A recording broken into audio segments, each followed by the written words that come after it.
There are references to possibly 3 or 4 meetings in 8 years.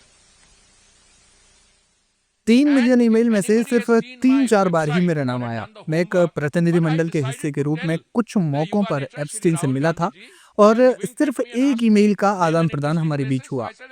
हमारी बातचीत का उन अपराधों से कोई लेना देना नहीं था जिनका उस पर आरोप है। हमने मेक इन इंडिया के बारे में बात की थी। मुझे एप्स्टीन की गतिविधियों में कोई दिलचस्पी नहीं थी।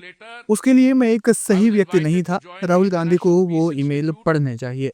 The International Peace Institute is an institute which was set up many years earlier. पूरे विश्व में एक हड़कंप मचा हुआ है। एप्स्टीन फाइल्स की वजह से कई जगह इस्तीफे हो रहे हैं। भारत में जो नाम सामने आए हैं, मोदी जी का नाम एप्स्टीन फाइल्स में है, लेकिन जो मोदी जी के आसपास के लोग हैं उनका सैकड़ों बार है। अब हरदीप सिंह पुरी जो कैबिनेट के मिनिस्टर हैं, कल उन्होंने प्रेस वार्ता की। अनिल अंबानी का भी नाम है।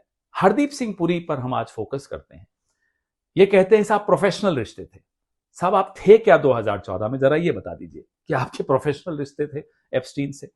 एप्स्टीन किसके इशारे पर, किसके निर्देश पर रीड हॉफमैन जो कि लिंक्डइन के को फाउंडर हैं, उनकी भारत यात्रा प्लान कर रहा था और आप उस प्लानिंग को कार्यान्वित करने के लिए, व्यवस्थाएं बनाने के लिए आप उसकी मदद कर रहे थे। उनके एप्स्टीन के निर्देश पे हरदीप पुरी चल रहे थे। एप्स्टीन किसके निर्देशों पे चल रहा था हमें नहीं मालूम। क्या हरदीप पुरी एप्स्टीन और मोदी के बीच की कड़ी है? हमें नहीं मालूम, क्योंकि अभी सिर्फ 30 लाख फाइलें आई हैं सामने। 30 लाख अभी आनी बाकी हैं। हो सकता है उसमें वो जवाब मिल जाए। लेकिन रीड हॉफमैन की भारत यात्रा, भारत में उनके कार्यक्रम, उनमें से एक कार्यक्रम में नरेंद्र मोदी जी भी उपस्थित थे। ये सब हरदीप पुरी किस कैपेसिटी में कर रहे थे, किस हैसियत से कर रहे थे? हरदीप पुरी उस वक्त एक रिटायर्ड डिप्लोमैट थे। क्या भारत सरकार की एम्बेसी बंद हो चुकी थी? क्या राजदूत नहीं थे वहां? क्या सुषमा स्वराज जी मंत्री नहीं थी कि नरेंद्र मोदी को हरदीप सिंह पुरी की उपयोगिता मिली? उनको हरदीप पुरी मिले कि जो ये सारा कार्यक्रम करवाएंगे? क्या एप्स्टीन को भी भारतीय एम्बेसी नहीं हरदीप पुरी मिले? और नरेंद्र मोदी को क्या एप्स्टीन मिले रीड हॉफमैन को भारत लाने के लिए? हमें यह नहीं समझ में आ रहा कि एम्बेसी होते हुए, इतना अमला होते हुए, एक विदेश मंत्री होते हुए, विदेश मंत्रालय होते हुए, एप्स्टीन और हरदीप पुरी, यह लोग रीड हॉफमैन की विजिट प्लान कर रहे हैं, फाइनलाइज कर रहे हैं, क्रियान्वित कर रहे हैं। ये क्या हो रहा है?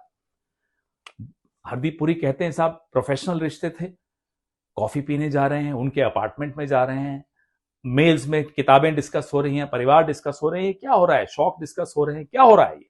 Hardeep Puri ji, what happens in New York does not stay in New York. You will have to resign.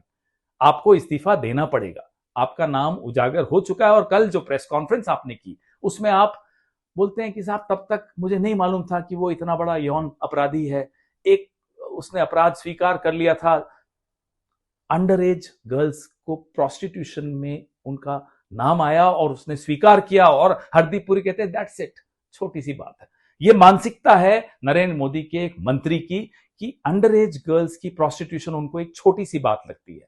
फिर भी उस व्यक्ति से वो दोस्ती रखते हैं, फिर भी उस व्यक्ति से वो प्रोफेशनल रिश्ते भी रखते हैं, पर्सनल रिश्ते भी रखते हैं और उस व्यक्ति को पूरा हमने एक जिम्मा दे रखा है कि वो तय करेंगे भारत में रीड हॉफमैन के क्या प्रोग्राम्स होंगे।